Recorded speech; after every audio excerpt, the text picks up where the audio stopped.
গাছকে কুড়াল, দুজনের মধ্যে কথোপকথন হচ্ছে। গাছ কুড়ালকে বলতেছে, ও কুড়াল ভাই, তুমি আমারে কাটো কেন? তো কুড়াল বলতেছে, আমি কি তোরে কাটি সাধে? তোর জাতি ভাই গাছ ঢোকা আছে আমার পাছার ভিতরে।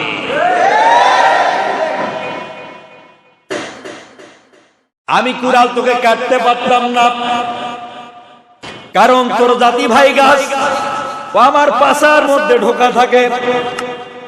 আমি কুড়ালের তেমন কোনো শক্তি ছিল না, তেমন কোনো পাওয়ার ছিল না তোর মতো গাছকে আমি কাটতে পারি। তোর জাতি ভাই গাছ আমার পাছার ভিতর ঢোকা আছে, আর ওই গাছ আমার সাহায্য সহযোগিতা করে, শক্তি সঞ্চার করে। এই জন্যই আমি কুড়াল তোর মতো গাছরে কাটি। আমেরিকার কোন খ্রিস্টান এসে বাংলাদেশে কোরআনে বাধা দিয়েছে? মিয়ানমারের কোন বৌদ্ধ এসে কি কোরআনে বাধা দিয়েছে? এই পাশের বন্ধু রাষ্ট্র ভারত, সেই জায়গার কোন হিন্দু এসে কি কোরআনে বাধা দিয়েছে? মজুসিয়াতরা কি এসে কোরআনে বাধা দিয়েছে? কারা দিল?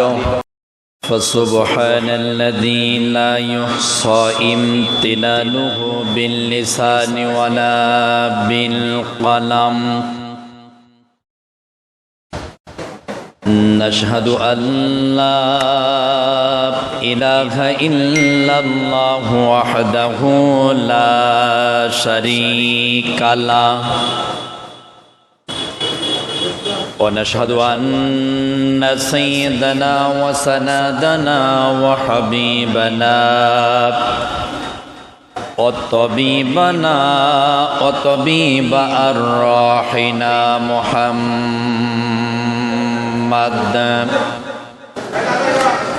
الذي أرسل رسوله بالحق بشيرا ونذيرا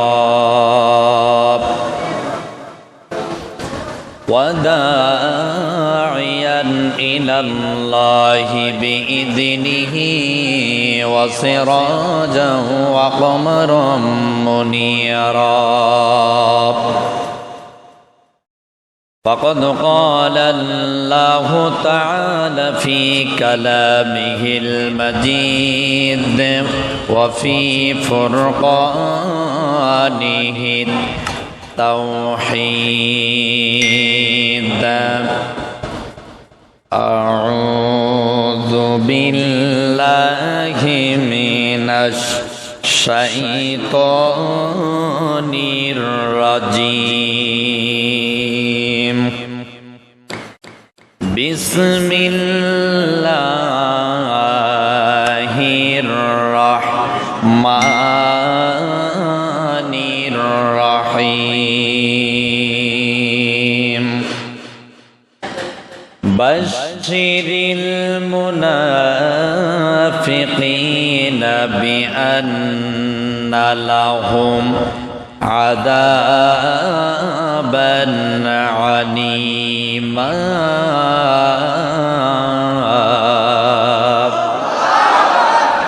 صدق الله المولانا العظيم عن أبي جار رضي الله تعالى أن رسول الله صلى الله عليه وسلم أي الأعمال قال الإيمان بالله والجهاد في سبيل الله رواه البخاري إن الله وملائكته يصلون على النبي يا أيها الذين آمنوا صلوا عليه وسلموا تسليما اللهم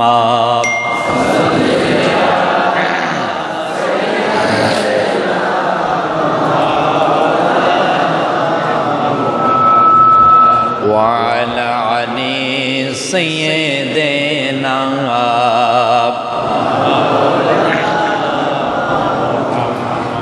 পৃথিবীতে কেউ স্থায়ী হয় না, হোক না সে ফেরাউন কিবা নমরুদ। কেউ ভবে চিরকাল থাকে না, কেউ ভবে চিরদিন রয় না। পৃথিবীতে কেউ স্থায়ী হয় না, হোক না সে ফেরাউন কিবা নমরুদ। কেউ ভবে চিরকাল রয় না, কেউ ভবে চিরদিন থাকে না। চলে যায় সব ছেড়ে যেতে হয়, মৃত্যু মানে না কোনো পরিচয়। চলে যায় সব ছেড়েই যেতে হয়, মৃত্যু মানে না কোনো পরিচয়। সব রাজা মহারাজা আর মহাবীর,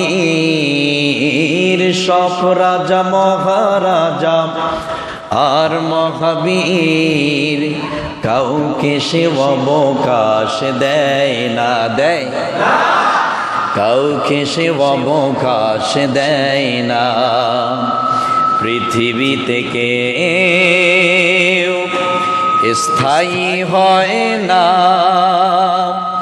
হোক না সে ফেরাউন কিবা নমরুদ। কেউ ভবে চিরকাল থাকে না, কেউ ভবে চিরদিন রয় না। ফেরাউন শেষ তো ছিল না, এই মৃত্যু তাকেও ছেড়ে দিল না। ফেরাউন শেষ তো ছিল না, মৃত্যু তাকেও ছেড়ে দিল না। রয়ে আছে তার সব স্মৃতি ছিন্ন, রয়ে গেছে তার সব স্মৃতি ছিন্ন। ফেরাউন বেশি দিন থাকে না। পৃথিবীতে কেউ স্থায়ী হয় না, হোক না সে ফেরাউন কিবা নমরুদ। কেউ ভবে চিরকাল রয় না, কেউ ভবে চিরকাল থাকে না। ওই সেই নীল নদ দাঁড়িয়ে আকাশের দিকে মাথা বাড়িয়ে, ডেকে ডেকে বলে যায় দিন রাত, ডেকে ডেকে বলে যায় দিন রাত। কেউ যেন ফেরাউন হয় না, কেউ যেন ফেরাউন হয় না। পৃথিবীতে কেউ স্থায়ী হয় না, হোক না সে ফেরাউন কিবা নমরুদ। কেউ ভবে চিরকাল রয় না, কেউ ভবে চিরকাল থাকে না। কতক্ষণ ঠিক কিনা? আরো জোরে বলেন কথা ঠিক কিনা? ফেরাউন ছিল, কিন্তু তার প্রেতাত্মা নাতিপুতি আজও আছে নাকি নাই? ফেরাউনের নাতিপুতি আছে না নাই? আছে।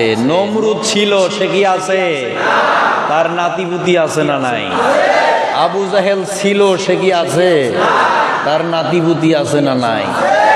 এরকম বহুত জালেম পৃথিবীতে এসেছিল, মানে হাতি ঘোড়া গেল তল, চামচিলকা বলে কত জল। কথা বলেন ঠিক কিনা? বহু জালেম এই পৃথিবীতে এসেছিল, ওরা এই জমিনের নিচে চলে গেছে।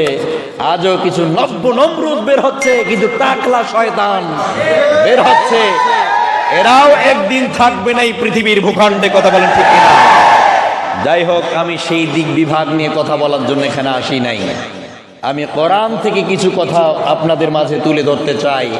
আল্লাহ যেন আমাকে সে কথাগুলো বলার মতো তৌফিক দান করেন, এজন্য জোরে বলেন আমিন। আজকের আলোচনা যারা মিক্স করবে, একে আপনারা কি বলবেন বলেন? হ্যাঁ, বোকা মানে কপাল পোড়া। এর মতো কপাল পোড়ায় পৃথিবীর জমিনে দ্বিতীয়টা আর নাই।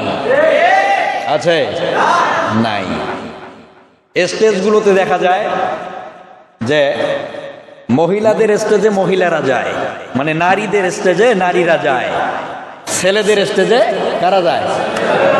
একটা শ্রেণী আছে, একটা জাতি আছে, এরা নারীতেও বসতে পারে না, পুরুষতে গিয়ে বসতে পারে না। এই জাতিটার নাম কি? আরো জোরে বলেন। জাতিটার নাম কি? তৃতীয় লিঙ্গের মানুষ, হিজড়া। কিছু হিজড়া নামের মুসলমান আছে, এরা পুরুষদের সঙ্গেও বসতে পারে না, নারীদের পাশে গিয়েও বসতে পারে না। এরা হচ্ছে নাম্বার 1 হিজড়া। কথা বলেন ঠিক কিনা? আল্লাহর কোরআনের মুজিজায় সেটা হয়ে যেতে পারে কি পারে না? সে ক্ষমতা কি কোরআনের আছে? জোরে বলে না কেন? আছে না নাই? আছে, হয়েও যেতে পারে। এখনো সময় আছে। 5 তলা বিল্ডিং মসজিদে, যে যেখানে জায়গা পাবে মসজিদের ভিতরে এসে বসে পড়বে। আজকে আমলের নিয়তে আলোচনা শুনতে হবে। কি বলেন? কি বলেন আপনারা? আমলের নিয়তে আলোচনা শুনতে হবে। আর আমার আল্লাহ যেন আমাকে কিছু কথা, কোরআন ভিত্তিক তত্ত্ব বিশ্লেষণমূলক কথা বলার মতো আমার আল্লাহ যেন আমাকে তৌফিক দান করেন। জোরে বলেন তো আমিন। আর একটু ধীরে কোন আমিন। কিশোর সমাজ তাফসীর পরিষদ ও পরিচালনা কমিটি কর্তৃক আয়োজিত আজকের এই বিশাল ঐতিহ্যবাহী তাফসীরুল কোরআন মাহফিল, প্রোগ্রামটি হওয়ার কথা ছিল মাঠে, কিন্তু কিছু জালেমের কারণে এই কোরআনটাকে মসজিদের ভিতরে আমাদের বলতে হচ্ছে। আল্লাহ তাআলা এই জালেমদের বিচার করবে দুনিয়ার জমিনে। মরা লাগবে না, দুনিয়াতে তোমাদের অ্যাডভার্টাইজ শুরু হবে। কথা কি আমার বোঝা যায়? যেটা জাহান্নামী হবে, ওর কৃতকালাপ করে ওই নিজে বলতে পারবে যে আমি জাহান্নামী হচ্ছি। আর যেটা মুমিন হবে, সে ইসলামের পক্ষে থেকে কথা বলতে থাকবে, সে বুঝতে পারে যে আমি দুনিয়াতে ইসলামের জন্য বলছি, পরকালে আমি জান্নাত পাবো। কথা বলেন ঠিক কিনা? এরা জালেমরা জালিয়াতি করে ইসলাম এবং কোরআনকে যারা দাবিয়ে রাখতে চায়, এর মতো জালেম আর পৃথিবীতে কে হয়? কেউ আছে? নাই। সেটা আবার অন্য জাতিতে নয়, আমাদের মুসলমানদের ভিতরে। কথা বলেন কথা ঠিক কিনা?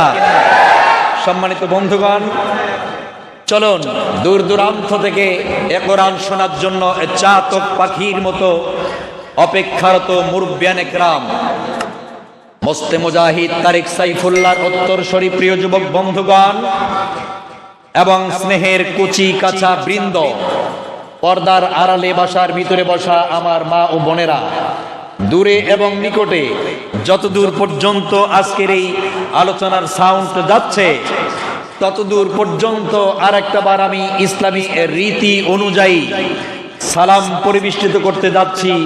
আবারও বলছি, আসসালামু আলাইকুম ওয়া রাহমাতুল্লাহি ওয়া বারাকাতুহু। মহান মালিকের শুকর গুজার হতে যাচ্ছি, অর্থাৎ প্রশংসা স্বীকার করতে যাচ্ছি, শুকরিয়া জ্ঞাপন করতে যাচ্ছি, গুণ কীর্তন করতে যাচ্ছি। যেই শতাব্দীতে আল্লাহর কোরআনকে নিয়ে মানুষ রাজনীতি করতেছে, কোরআনকে মূর্তির পায়ে রাখে, আবার কেউ মূর্তিকে ভাঙে, আবার কেউ কোরআনকে অবমাননা করে। জাতি আছে না নাই? কথা বলছে না কেন? আছে না নাই? আছে। এরা কোরআন এবং ধর্মকে নিয়ে রাজনীতি শুরু করছে, অথচ এরাই বলে ধর্ম নিয়ে রাজনীতি বন্ধ করেন। আলেমরা বাংলাদেশে ধর্ম নিয়ে রাজনীতি করে না। এই রাজনীতির মঞ্চে যারা কোরআনকে এবং অন্য ধর্ম অবলম্বীদেরকে নিয়ে রাজনীতি করে, এই জাতি তা স্পষ্টভাবে তাদের চিহ্নিত করেছে। প্রিয় বন্ধুগণ আমার, সেই দিক বিভাগ থেকে আমি কোনো কথা বলতে চাই না। যে মহান আল্লাহ পাক এ কোরআনের সম্মানকে, ইজ্জতকে উঁচু করে রেখেছেন, এখনো পর্যন্ত আল্লাহ পাক কোরআন বলার মতো আর শোনার মতো তৌফিক দান করছেন। ওই মনিবের দরবারে অন্তরের অন্তরস্থল থেকে শুধুমাত্র কেবলমাত্র একমাত্র প্রশংসা স্বীকার করতে যাচ্ছি। জোরে সোরে বলছি আলহামদুলিল্লাহ। রাসূলের শানে দরবারে সংক্ষিপ্ত আকারে দুরূদ ও সালাম পাঠ করতে যাচ্ছি। জোরে সোরে বলছি সাল্লাল্লাহু আলাইহি ওয়াসাল্লাম। প্রিয় বন্ধুগণ, সূরা নিসার থেকে 138 নম্বর আয়াতে কারিমা তেলাওয়াত করেছি। এই আয়াতে কারিমা থেকে যেন আমার আল্লাহ 2-3টা ঘন্টা কথা বলার মতো তৌফিক দান করেন। কয় ঘন্টা? 2-3টা ঘন্টা লাগবে, যেন এর ভিতর থেকে কিছু কথা বলা যায়। আমার আলোচনা চলাকালীন অবস্থায় যদি কারো কোনো খারাপ লাগে, তাহলে এর জন্য দায়ী কে হবে? আমি? তার কপাল পোড়া, সে নিজে দায়ী। কথা বলেন, কথা ঠিক কিনা? যদি কারো কোরআনের আলোচনা ভালো না লাগে, বুঝতে হবে যে আল্লাহর মুখের বাণী তার ভালো না লাগে, সে বেটা মুশরিক। কথা বলেন, কথা ঠিক কিনা? আল্লাহর কোরআন যাদের ভালো রাখবে, বুঝতে হবে ওটা হচ্ছে মুমিনের সন্তান। কাফের কাকে বলা হয় বলেন তো? বলে না। যে অস্বীকার করে তাকে বলা হয় কাফের। কাফের বলা হয় কাকে? মুখস্থ করে রাখেন, কাফের বলা হয় কাকে? যারা অস্বীকার করে দেয় দ্বীন, ইসলাম, ঈমান ও আমলকে, কোরআনকে, হাদিসকে, নবীতে, আল্লাহতে, যারা অস্বীকার করে সত্যকে, এরা হচ্ছে নাম্বার 1 কাফের। ঠিক আছে? আর যারা মুমিন, কি করলে মুমিন হওয়া যায়? যারা আল্লাহকে, রসুলকে, ইসলামকে যারা মেনে নিতে পারে, তাদেরকে বলা হয় মুমিন। কথা বলেন, কথা ঠিক কিনা? তাহলে কাফের যদি বলি, তাহলে কাকে আপনারা কাফের বলবেন? আরো জোরে বলেন। যার মুখ দিয়ে আওয়াজ বের হবে না, বুঝতে হবে ওর শরীরের মধ্যে মুনাফিকি রক্ত বহমান রয়েছে। এখনো আপনার কথা বের হয় না কেন মুখ দিয়ে? আমি আল্লাহর কথা বলছি, কোরআন থেকে সাক্ষ্য দিতে বলছি, আর আপনি একটা কথাও মুখ দিয়ে বের করবেন না, তা কিন্তু হয় না। এটা কিন্তু মুসলমানের সন্তানের মানায় না। কথা বলতেই হবে। প্রিয় বন্ধুগণ আমার, তাহলে যারা অস্বীকার করে তাদেরকে বলা হয়, যারা মেনে নিয়ে থাকে তাকে কি বলা হয়? তাহলে মেনে নিবেন নাকি অস্বীকার করবেন? মেনে নেওয়ার পক্ষে কারা কারা দেখি তো লিল্লাহে তাকবীর। আমার আল্লাহ কবুল করুক, জোরে কোন আমিন। অস্বীকার করেন কোরআনকে, ইসলামকে, রসুলকে কয়জন আছেন? হাত তোলেন। একটু আগা পাছা বুঝে হাত তুলবেন।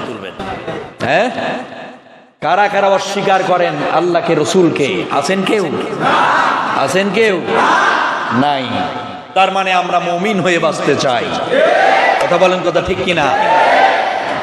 এবার চলেন, কাফেরের শাস্তি হবে বেশি নাকি মুনাফিকের শাস্তি হবে বেশি? আবার জোরে বলেন। কাফেরের শাস্তি হবে 1 গুণ, আর মুনাফিকদের শাস্তি হবে 2 গুণ। এবার বলেন, তাহলে মরার সময় মুনাফিক হয়ে মরা ভালো নাকি কাফের হয়ে মরা ভালো? আমার কথা কি বোঝা যায়? বুঝতে পারেন? মুনাফিক হয়ে মরা ভালো নাকি কাফের হয়ে মরা ভালো? কোনটা হয়ে মরবেন? মুমিন হয়ে মরতে হবে। কি বলেন? মুমিন হয়ে মরতে হবে। মুনাফিক হয়েও মরা যাবে না, কাফের হয়েও মরা যাবে না। কথা বলেন ঠিক কিনা? এবার চলেন, কাফের হতে গেলে কি করা লাগে? কি করতে হয়? অস্বীকার করতে হয়। এবার মুনাফিক হতে গেলে কি করা লাগে? যেই নবীতে, যেই আল্লাহতে আপনি বিশ্বাস রেখে ঈমান গ্রহণ করেছেন, সেটাকে আপনি অস্বীকার করবেন, নাম্বার 1 টাটকা মুনাফিক হয়ে ঘুরবে। আছেন এরকম কিছু লোক? মুসলমানের মায়ের পেটের ভিতর থেকে বেরিয়েছে, মুসলমান বাপের এক ফোঁটা নাপাক পানি থেকে মায়ের ওমামের ভিতর থেকে 280 দিন পরে পৃথিবীর ভূখণ্ডে জন্ম নিয়েছে। জন্ম নেওয়ার পরে বলে আমি মুসলমানের বেটা, অথচ কোরআনকে স্তব্ধ করার জন্য কাতারে কাতার বন্দী হয়ে সংগ্রাম চালায়, চেষ্টা করে। এরা তো নাম্বার 1 মুনাফিক, যারা কিছু না। মনে রাখবেন, এই মুনাফিকদের শাস্তি দ্বিগুণ, কাফেরদের শাস্তি একগুণ। কথা বলেন, কথা ঠিক কিনা? চলেন এবার চলে যাই কোরআনুল কারীমের ভিতরে সূরা নিসার 138 নম্বর আয়াতটি এই মুনাফিকদের সম্পর্কে কি বলতে যাচ্ছে? বাশশিরিল মুনাফিকিনা বিআন্না লাহুম আযাবান আলীমা। হে মুহাম্মদ সাল্লাল্লাহু আলাইহি সাল্লাম, আপনি মুনাফিকদেরকে সুসংবাদ জানিয়ে দেন, তাদের জন্য যন্ত্রণাদায়ক শাস্তির ব্যবস্থা করা হয়েছে। এখন সুবহানাল্লাহ বলবেন না নাউজুবিল্লাহ? কি বলবেন? আরে ভাই নাউজুবিল্লাহ কেন? আল্লাহু আকবার কন। মুনাফিক সারা জীবন ইসলামের ক্ষতি করে গেল, আপনি সুবহানাল্লাহ কইবেন? আপনারা কবেন যে আল্লাহু আকবার, আল্লাহ মহান, ওর বেটার শাস্তি আল্লাহ দান করো। কথা বলেন, কথা ঠিক কিনা? পৃথিবীর প্রথম অধ্যায় থেকে তারা ইসলামের ক্ষতি করে এসেছে, এখনো করছে, ভবিষ্যতেও এরা করবে। কথা বলছে না কেন? একটা গাছ চিনেন? গাছ চিনেন? গাছ কুড়ালকে প্রশ্ন করতেছে যে গাছ কাটে কুড়াল চিনেন? আরে ভাই কথা না বললে আমি কি বুঝি? গাছকে কুড়াল, দুজনের মধ্যে কথোপকথন হচ্ছে। গাছ কুড়ালকে বলতেছে, ও কুড়াল ভাই, তুমি আমারে কাটো কেন? তো কুড়াল বলতেছে, আমি কি তোরে কাটি সাধে? তোর জাতি ভাই গাছ ঢোকা আছে আমার পাছার ভিতরে।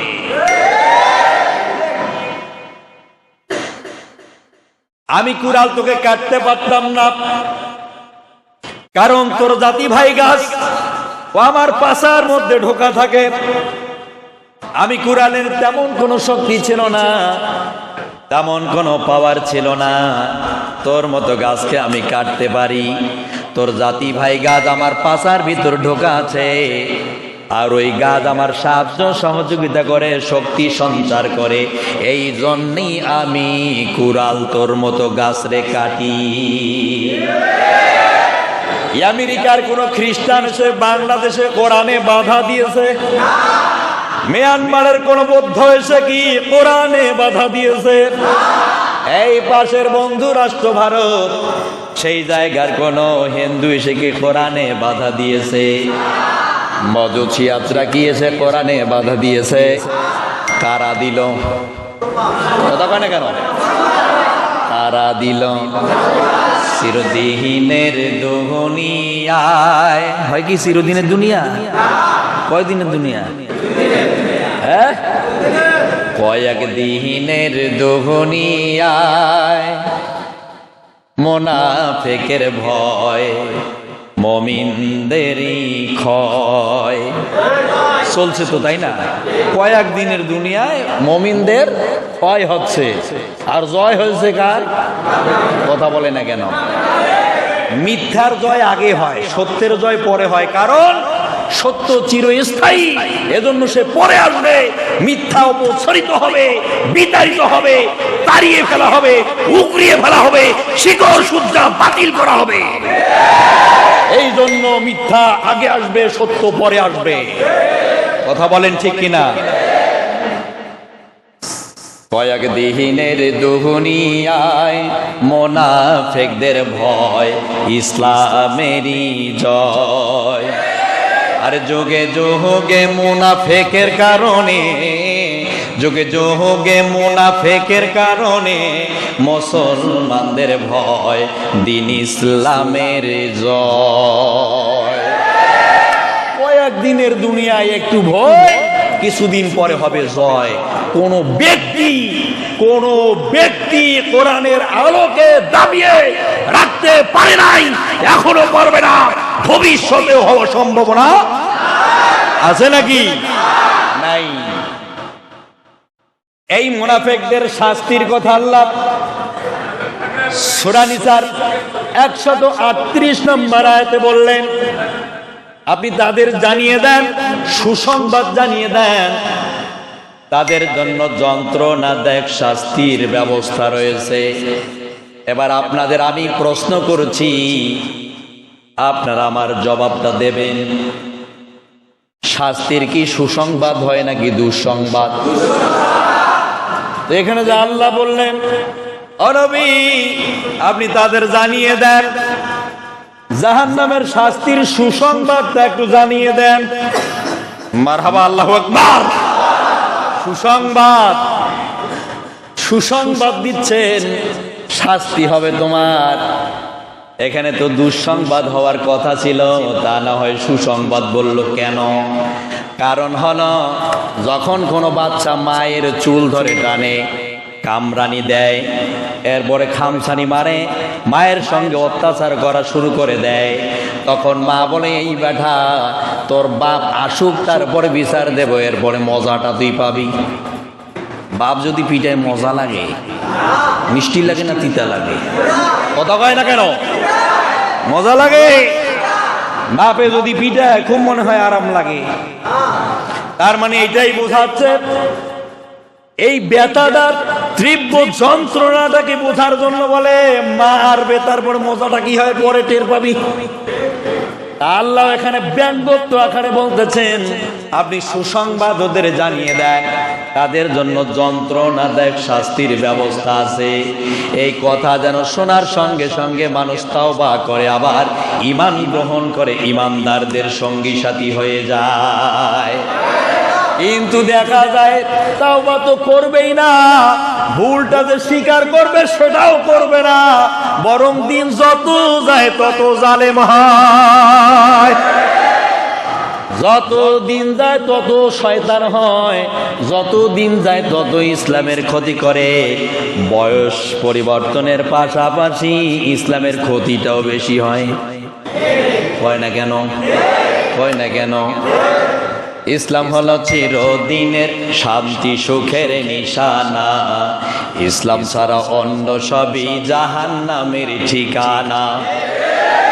আঘাতে নে গুণিয়ে দে না জালেম বেটা বেটির জিন্দান খানা, আঘাতে নে গুণিয়ে দে না জালেমের জিন্দান খানা, রক্ত শোষার দলে আজি সেজেছে মানুষ কণা, ইসলাম ছাড়া অন্য সবই জাহান্নামের ঠিকানা। ওদের ওই ধোকার পিছে ঘুরিস না ভাই শুধুই মিছে, ওদের ওই ধোকার পিছে ঘুরিস না শুধুই মিছে, সময় মতো না বুঝিলে ঈমান আমল থাকবে না। থাকবে? হিজবুল শয়তান বের হয়েছে এলাকায়। হিজবুল্লাহ নয় রে ভাই, হিজবুল শয়তান। সেলিম রেজা ওরফে নাশা বাবা চিনেন? বিভিন্ন পোস্টার দেখে আসলাম। মেয়েদের কি ইমাম বানাইছে, পিছনে ছেলেরা নামাজ পড়তেছে। যেরকম সুবহানাল্লাহ। শয়তান, শয়তানদেরকে বাধা দিবে না। যারা কোরআন বোঝাতে চায়, ইসলামের দিকে মানুষকে দেখে, তাদের প্রতি সংঘাত, তাদের প্রতি আঘাত, তাদেরকেই শুধু বাধা প্রদান করা হয়। তার মানে তারাও যেরকম ওরাও এরকম, যায় যেমন তাই তেমন, তাক না পাইলে হয় কেমন? হ্যাঁ, যায় যেমন তাই তেমন, তারে না পাইলে হয় কেমন? কথাটা কি আমার বোঝেন? এটা একটা গ্রাম্য প্রবাদ, সাধারণ গ্রামের মানুষের এটা ব্যবহার করে থাকে। যে যেই রকম সেই রকমই খোঁজে। ঠিক আছে প্রিয় বন্ধুগণ আমার, আমি যে কথাটা বোঝাচ্ছিলাম যে মুনাফিকদের শাস্তি হবে কয় গুণ? হাবুড়ি দেখে খায় ফেলাইছে 2 গুণ। আর কাফেরদের শাস্তি? তাহলে এখন কি হয়ে মরবেন কোন তো? মুনাফিকও হওয়া যাবে না, কাফেরও হওয়া যাবে না, নাহলে ব্যাপার কিন্তু খারাপ আছে। একবার হাবুডি বাবুডি 10 স্টার করে ছাড়ি দিবে যাওয়ার পরে। এটা কোনো সোজা এবং সহজ কোনো জায়গা কবরটা নয়। কথা বলেন ঠিক কিনা? এটা আপনার মামুর বাড়ি নয় যে পাকা কলা আপনি নিখায় মুখে দিয়ে গিলা খাবেন, মানে আপনারা আপ্যায়ন করবে, লাঠি আর পেন্টি দিয়ে ওখানে আপনারা আপ্যায়ন হবে। জানেন আপনি কবরের অবস্থা আপনি জানেন? কবরে কি হয়, কবরের শাস্তি সম্পর্কে আপনি জেনেছেন? সেদিক বিভাগ থেকে আজকে বলতে চাচ্ছি না, আজকে শুধু মুনাফিক নিয়ে বলবো। 3 ঘন্টা বলবো, থাকবেন? একবার 3 ঘন্টা লাগবে। এর বিস্তারিত, এর টিপ টিপুনি, এর শানি নুজুল, এর প্রেক্ষাপট, এর নাট বল্টু স্ক্রু যা আছে সব 3 ঘন্টার মধ্যে ক্লিয়ার করব। থাকবেন? কারা কারা আরেকবার দেখান তো দেখি, লিল্লাহি তাকবীর। আল্লাহ পাক কবুল করুক, জোরে কোন আমিন। কারো আবার মন খারাপ হচ্ছে না তো? ব্যথা লাগতেছে, খারাপ লাগে? যদি মনে হয় যে লাগতেছে একটু অসুবিধা, বুঝবেন যে একটু মুনাফিকি ভাব আছে। যদি দেখেন যে একটু খারাপ খারাপ লাগছে, বুঝবেন যে একটু সমস্যা আপনারও আছে। কথা বুঝতে পারছেন? এবার চলেন তাহলে দেখেন, আমার আল্লাহ পাক পরিষ্কার করে জানিয়ে দিলেন, আল্লাযীনা ইয়াত্তাখিযুনাল কাফিরিনা আউলিয়া মিন দুনিল মুমিনিন।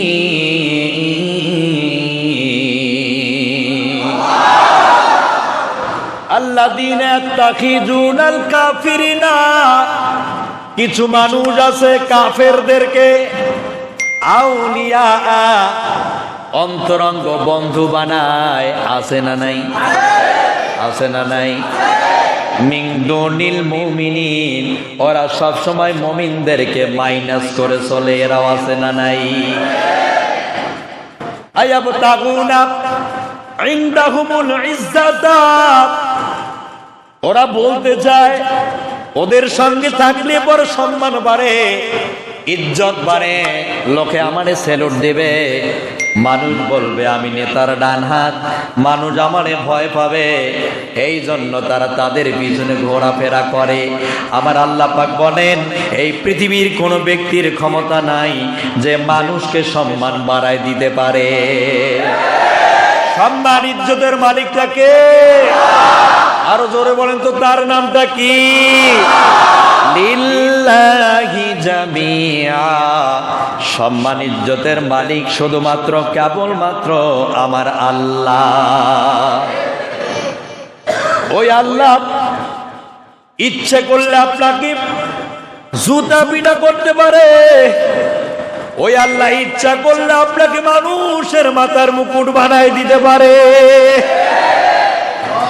যারা ইসলামকে সামনে নিয়ে ইসলামের বিগত দিন ক্ষতি করে চলেছে, মুসলমানদেরকে হত্যা করেছে, নিরীহ অসহায় মুসলমানদের বুকে গুলি চালিয়ে হত্যা করেছিল, তাদের ইতিহাস আজ নিজ চোখে আপনারা দেখেন এবং পড়েন।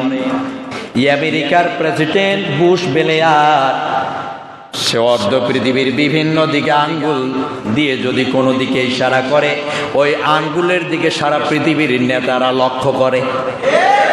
সেই লোকটা একটা বেসরকারি সংস্থার সাংবাদিকের জুতা খায়া গেছে। কথা বলেন না কেন?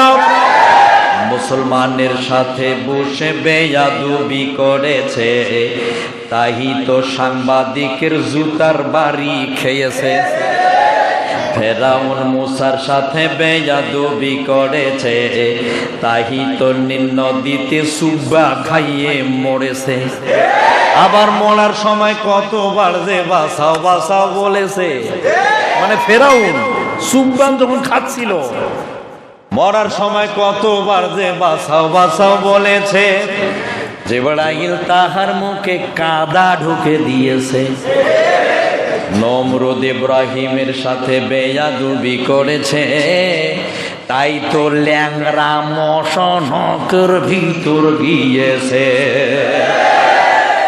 আজ যারা নমরুদ হবেন রে ভাই, তোমার জন্য ল্যাংড়া মশাই যথেষ্ট।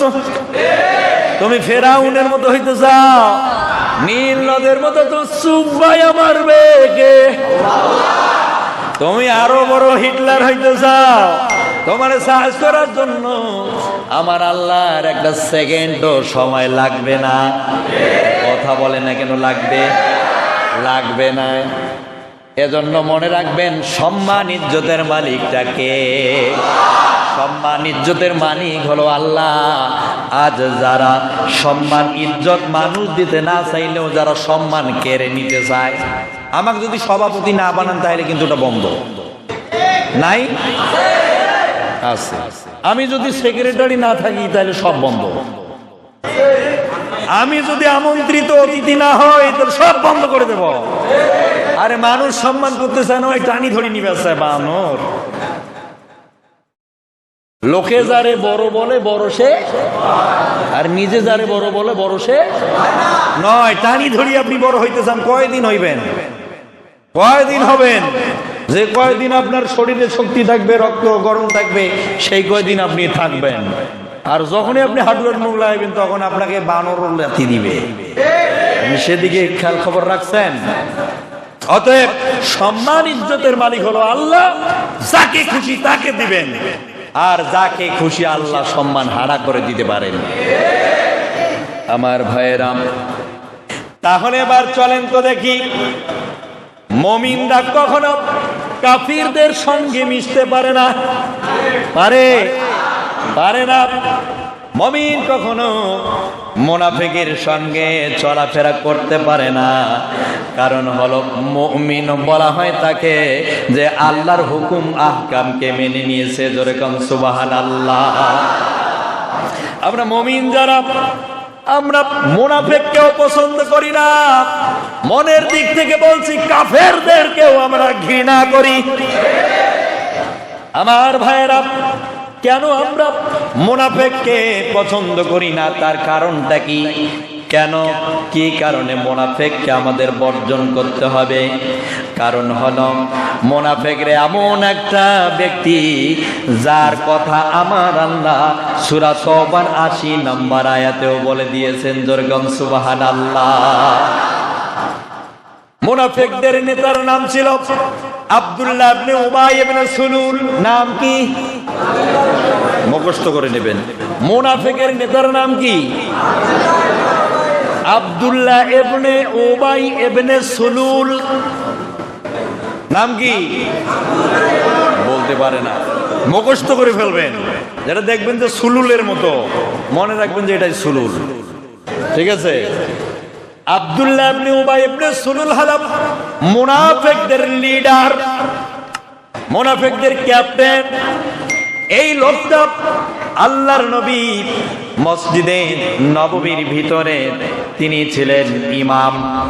আর আব্দুল্লাহ ইবনে উবাই ইবনে সুলুল হলো নবীজির পিছনে দাঁড়িয়ে থাকা মুসল্লি। কথা কোন ঠিক কিনা?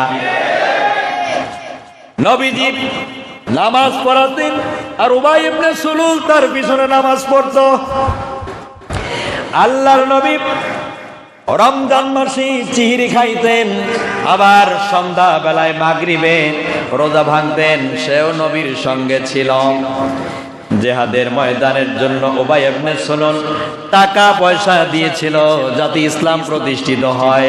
আসলে এইটা নয়, ওপরে ওপরে দেখাতে চাই আমি বড় মানব দরদি মানুষ, আর ভিতরে ভিতরে বাস।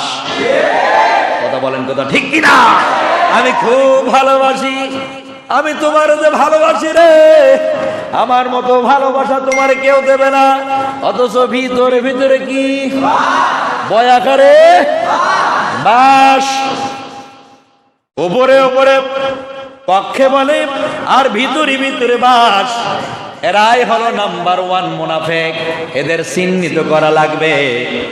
আমার নবীজি পিছনে এই লোকটা চলাফেরা করতেন।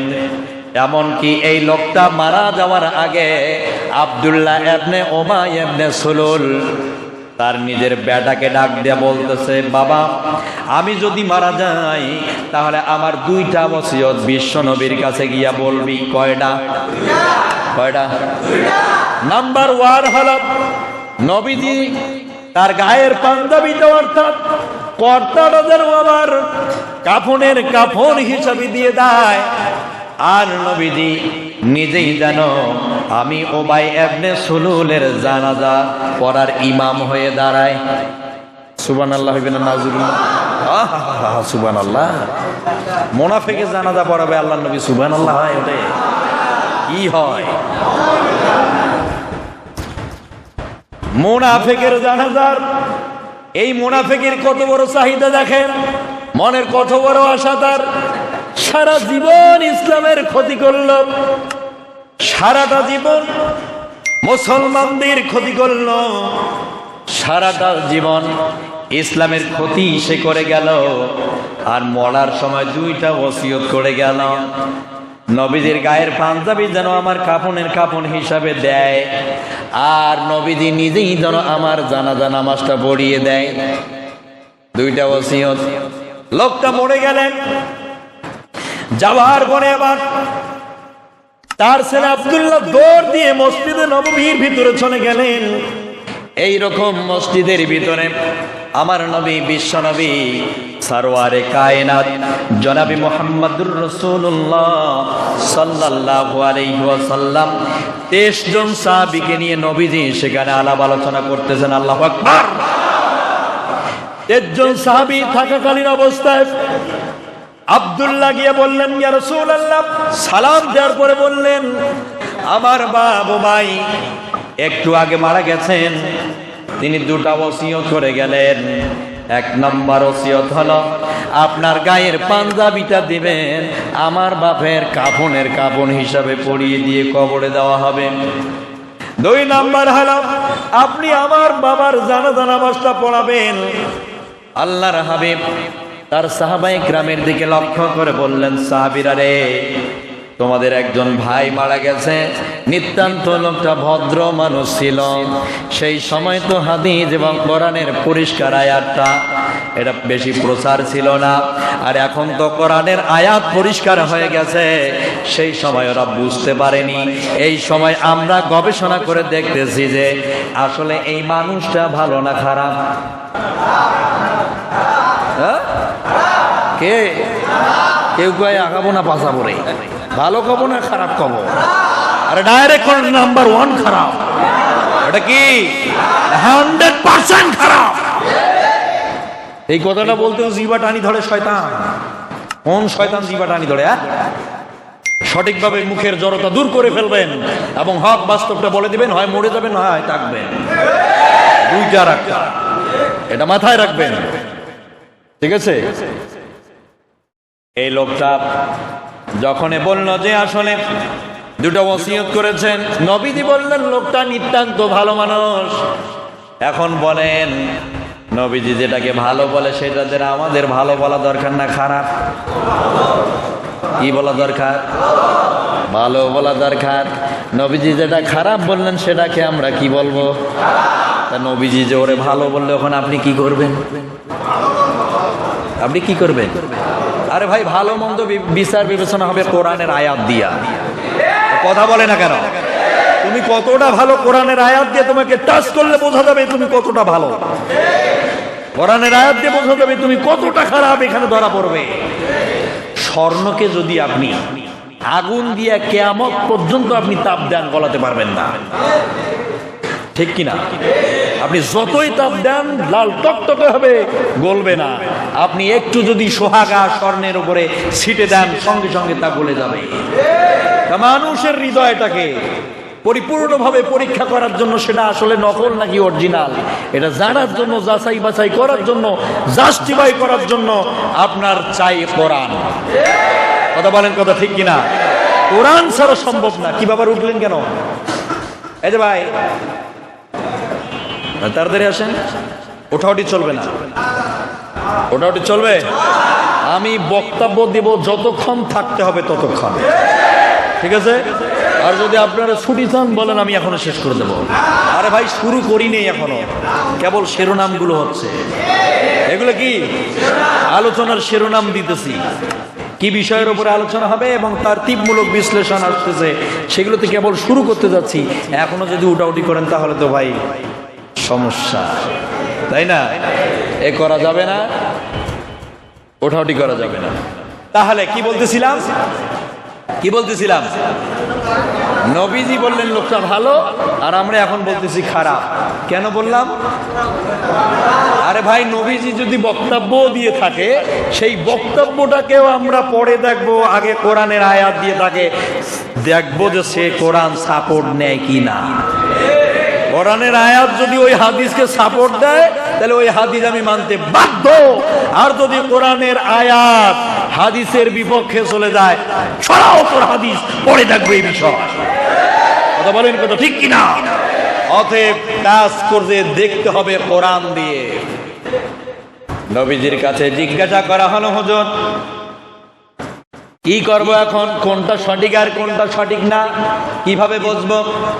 নবীজি বললেন, আমার মুখের বাণী হাদিস কোরআনের সঙ্গে তোমরা লাগিয়ে দেখবে, যদি মিলে যায় তাহলে ওটি আমার বক্তব্য, আর যদি মিলে না যায় আমি নবী এমন কোন বক্তব্য দেই নাই। ওয়াহিয়ুন ইউহা, ওহি যায় এসেছে তাই আমি বলেছি। আল্লাহু আকবার। অতএব হাদিসটাকে আপনি তখনই সত্য মনে করবেন যখন কোরআনের আয়াতের সঙ্গে মিলে গেল, তখন সেটা ঠিক আছে। যদি দেখেন কোরআনের আয়াতের সঙ্গে মিলে গেল না, ও বিষয় পরে দেখবো, বিষয় পরে কথা হবে। আমার ভাইয়েরা, লোকটা যখন ওখানে দাঁড়িয়ে আছে নবীজির সামনে, ইয়া রাসূলুল্লাহ, আমার বাপ একটু আগে মারা গেছে, দেন আপনার গায়ের জুব্বাটা, নবীজি তার কাপড়টা, তার কর্তাটা বা পাঞ্জাবিটা খোলা শুরু করলেন। ১৩ জন সাহাবীর মধ্যে কোন সাহাবী কোনো কথা বলল না, কিন্তু একজন সাহাবী ডানের দিকে বসানো আছেন, পিছনের দিক থেকে পাঞ্জাবিটা টেনে ধরে বললেন, ইয়া রাসূলুল্লাহ, আপনি কার জন্য পাঞ্জাবি দিতেছেন? এটা যে নাম্বার 1 টাটকা মুনাফিক। না, পাঞ্জাবি দেওয়া হবে না। আল্লাহর নবীর পাঞ্জাবিটা টেনে ধরল।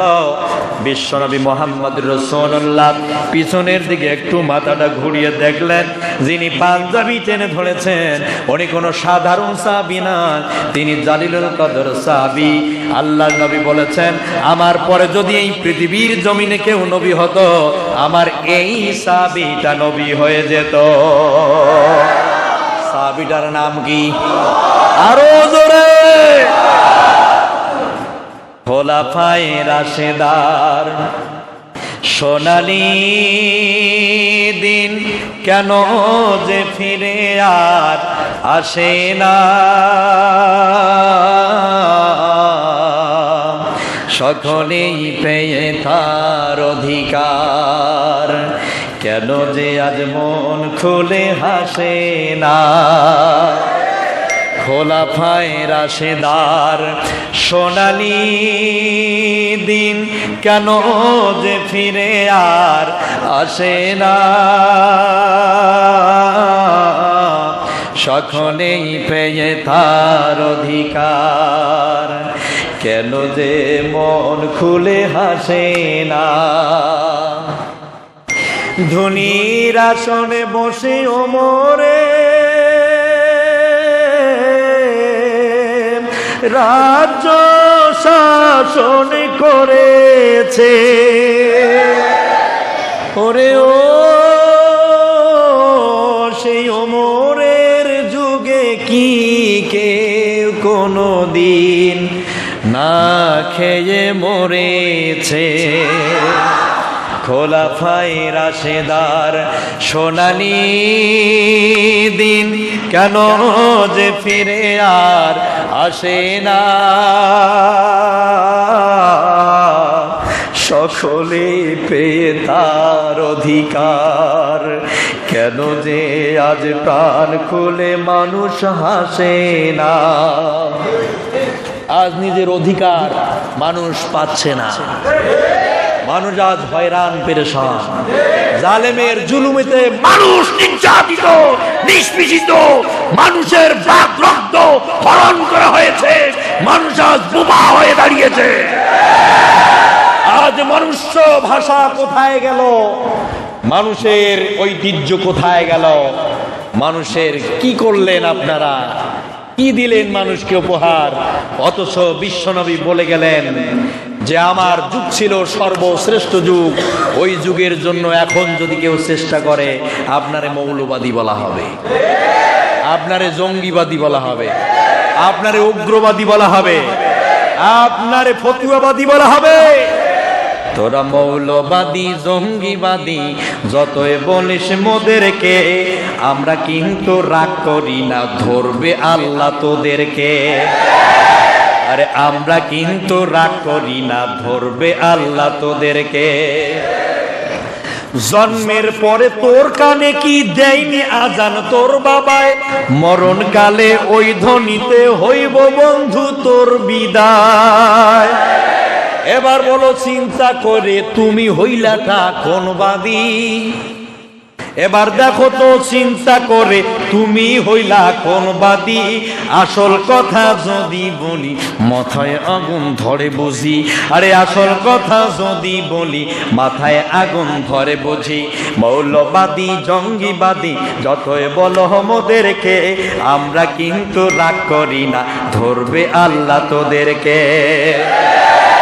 লম্পটেরই আড্ডাখানা বানাইছো এই দেশটারে, নবীকে সন্ত্রাসী বলছে ওই বেয়াদব আজগরে। লম্পটেরই আড্ডাখানা বানাইছো এই দেশটারে, নবীকে সন্ত্রাসী বলছে ওই বেয়াদব আজগরে। নবীর শানে বেয়াদবি উঠলে কারো মুখেতে, নবীর শানে বেয়াদবি উঠলে কারো মুখেতে, তাদের মুখে লাগাও তালা বাংলাদেশের বুকেতে, তাদের মুখে লাগাও তালা বাংলাদেশের বুকেতে। মৌলবাদী জঙ্গিবাদী যতই বলিস মোদেরকে, আমরা কিন্তু রাগ করি না, ধরবে আল্লাহ তোদেরকে। মুসলিম ঘরে জন্ম নিয়েও আনলি না বুঝ অন্তরে, হিসাব নিকাশ কেমনে দিবি পরকালের দপ্তরে। মুসলিম ঘরে জন্ম নিয়েও আনলে না বুঝ অন্তরে।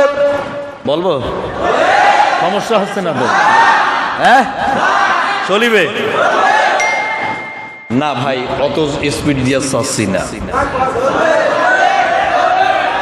চলবে। কারা কারা চলবে এর পক্ষে থেকে তুলিল্লাহ তাকবীর।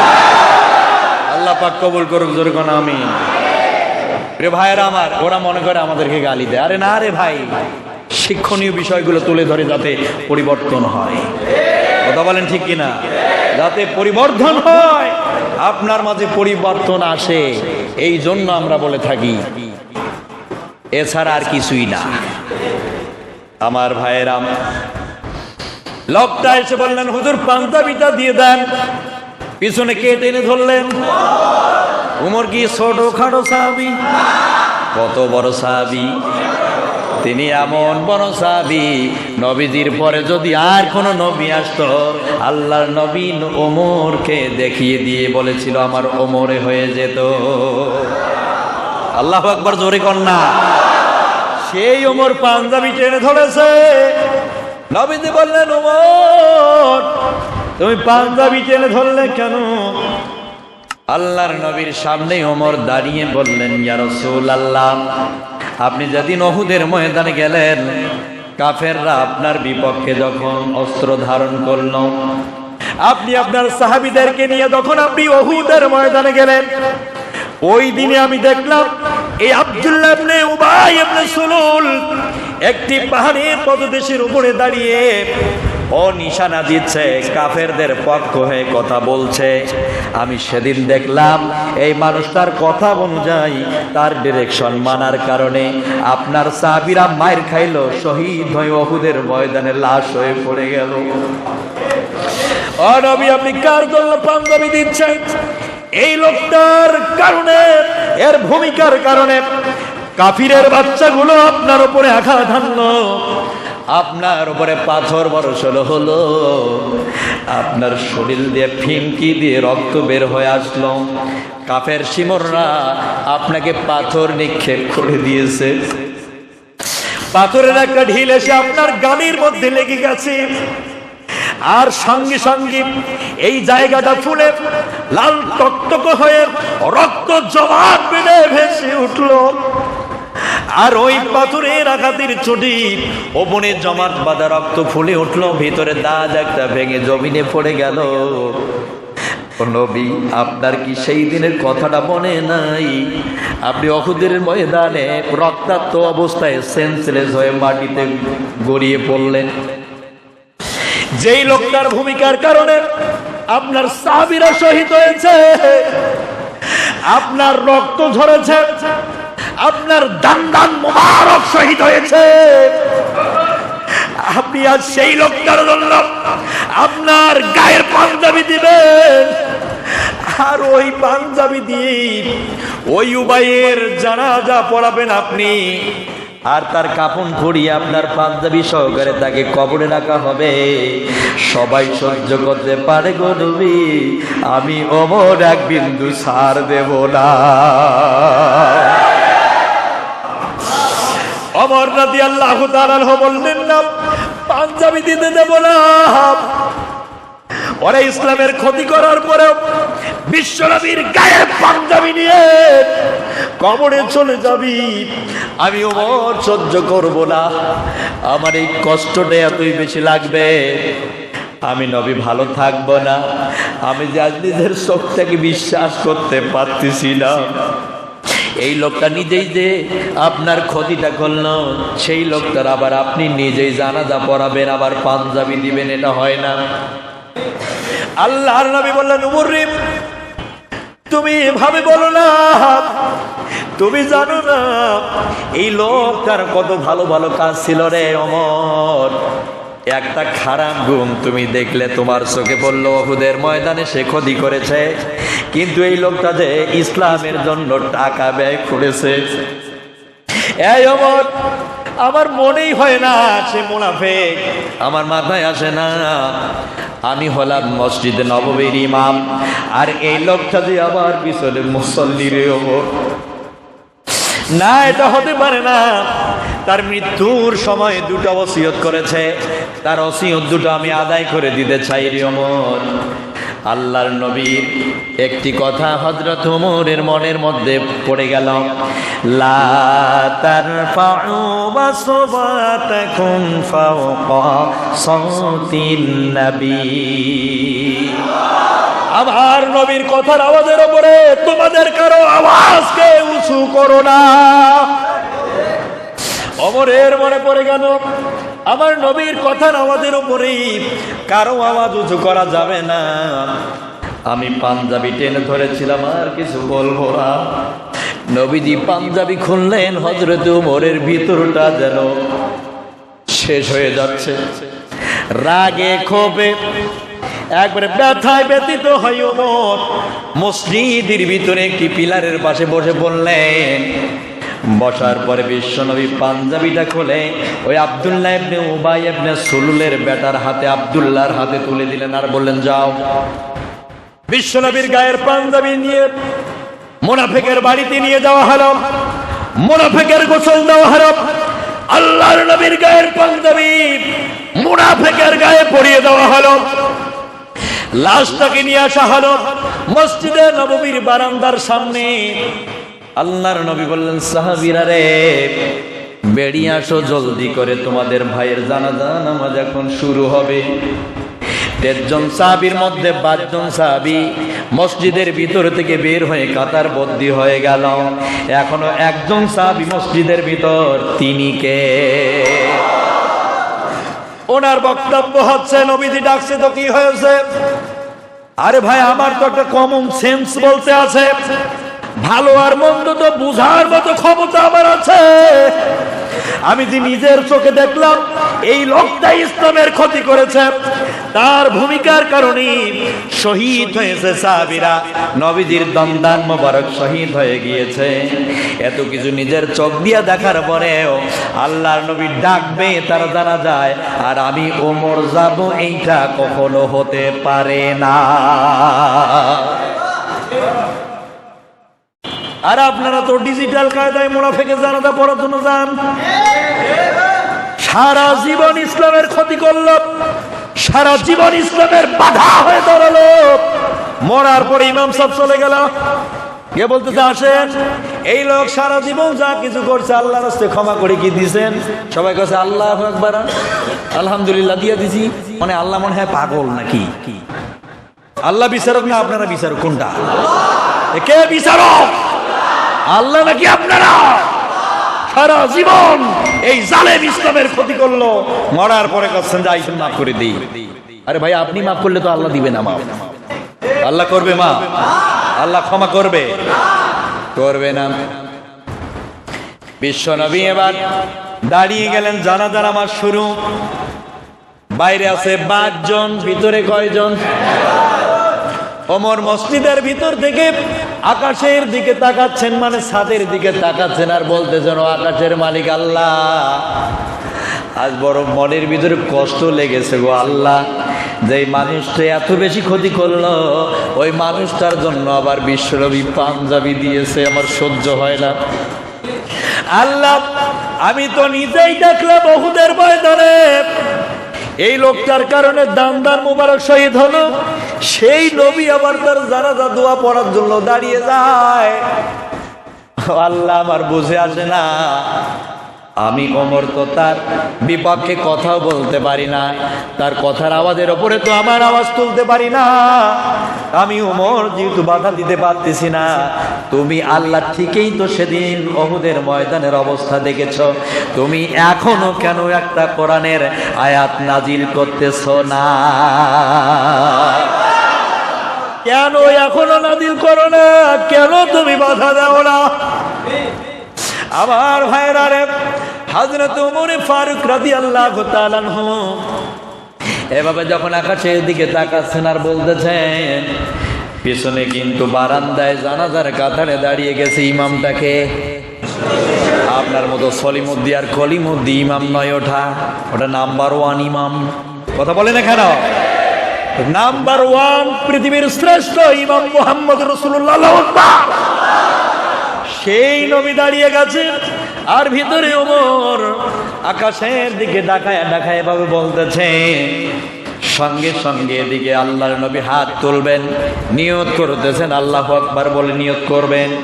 ঠিক ওই সময় আমার আল্লাহ পাক জিবরাইল আমিনকে পাঠায় দিচ্ছেন। হুজুরের চোখটা কেন জানি ওই মসজিদের ছাদের উপরের দিকে কেন জানি চলে গেল। আল্লাহর নবী দেখতেছেন কে জানি আকাশের দিক থেকে আসতেছে, ধীরে ধীরে আসতেছে, আর বলতেছে, ইস্তাগফির লাহুম আও লা তাস্তাগফির লাহুম ইন তাস্তাগফির লাহুম ৭০ মাররাতান। যেরকম সুবহানাল্লাহ।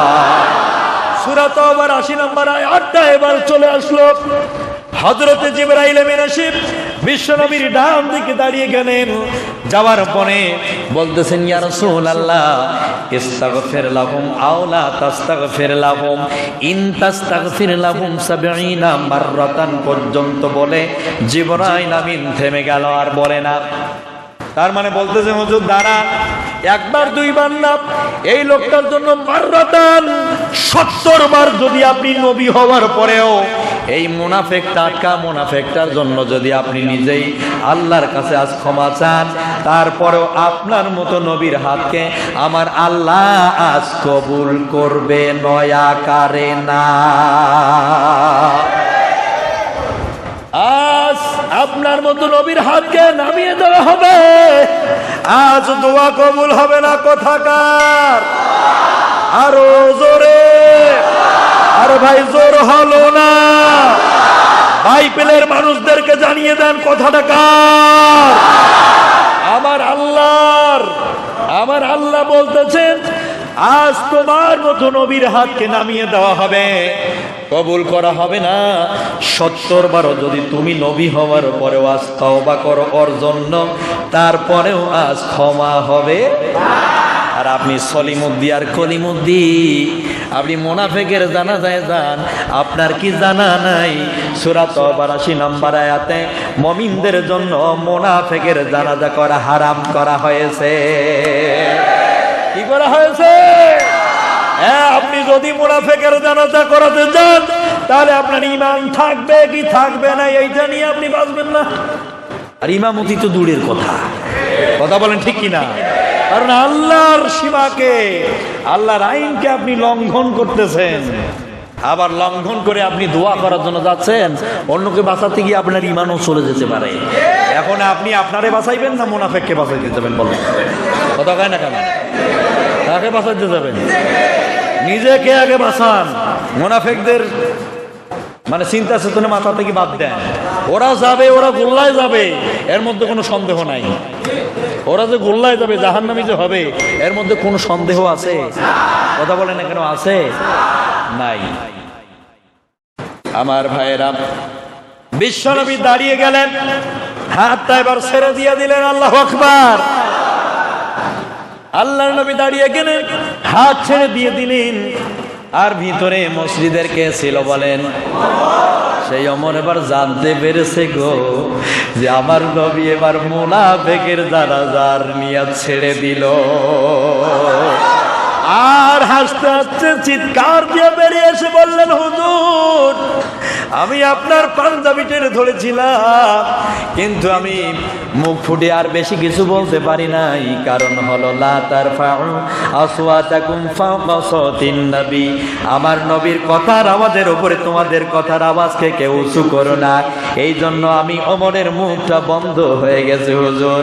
যদি বলার মতো অধিকার থাকতো তাহলে অবশ্যই আমি এই কথাটা আপনার পেশার দিয়ে বলতাম। আমার নবী সঙ্গে সঙ্গে ঘোষণা দিয়ে বললেন, ও আমার সাহাবীরা, পরিষ্কার করে শোনো রে, আমি কেন ওমর সম্পর্কে তোমাদেরকে বলেছি যে আমার পরে যদি কেউ নবী হতো তাহলে ওমর নবী হয়ে যেত। কারণ এই ওমর তার নিজস্ব বুদ্ধি দ্বারা সিদ্ধান্ত নিয়েছিল। সেই সিদ্ধান্তের উপরে আমার আল্লাহ মত প্রকাশ করে 13টা কোরআনের আয়াত আমার আল্লাহ নাজিল করেছে। তাহলে আপনার মতো সলিমুদ্দিন, ওর মতো কলিমুদ্দিন তার কথার উপরে কয়টা আয়াত নাযিল হয়েছে? কয়টা হয়েছে? হয়েছে কারো? আদ্রশির নামে কোনো আয়াত? তারপরে আপনাদের আর কি জানো? পেডলি মাইয়া, ওটা তো গেছে না? এটা গজব দুনিয়া থেকে দূর হয়েছে। কি হয়েছে? এটা গজব দূর হয়েছে। এটা বিশাল বড় একটা গজব থেকে আল্লাহ আমাদেরকে হেফাজত করছে। আরো জোরে কোন আমিন। হ্যাঁ, যাও, তোমার গোডান ওখানে ফাটাইবে, যাও, যাওয়ার পরে বোঝা যাবে। মন খারাপ হচ্ছে? মন খারাপ হয়?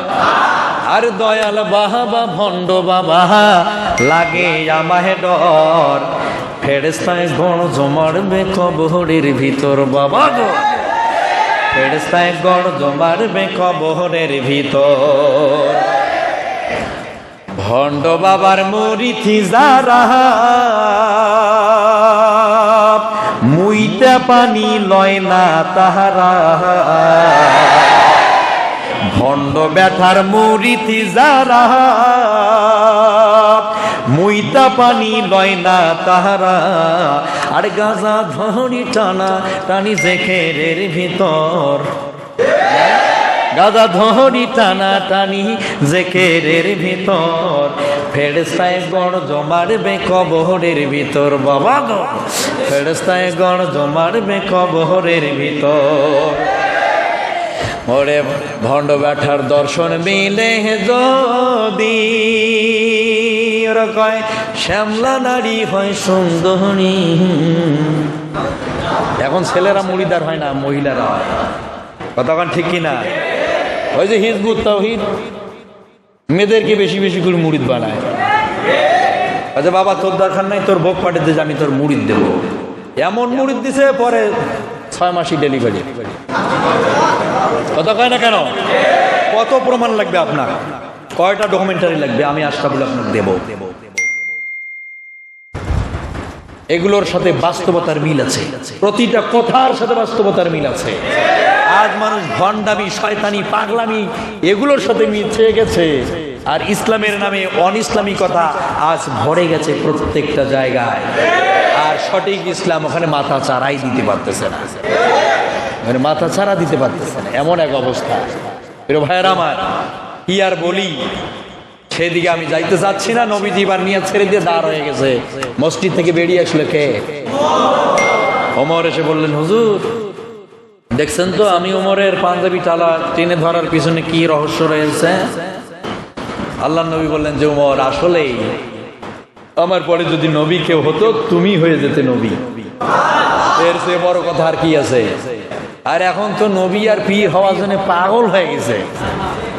মানে এটা মুরগির খোপরা দোকানে দিবেন পীর, এরপর হাঁসের খোপরা ওখানেও দেখবেন পীর, এরপরে দেখবেন যে টঙের ভিতরে ওখানেও দেখবেন পীর, এর খাটের নিচে ওখানেও দেখবেন পীর।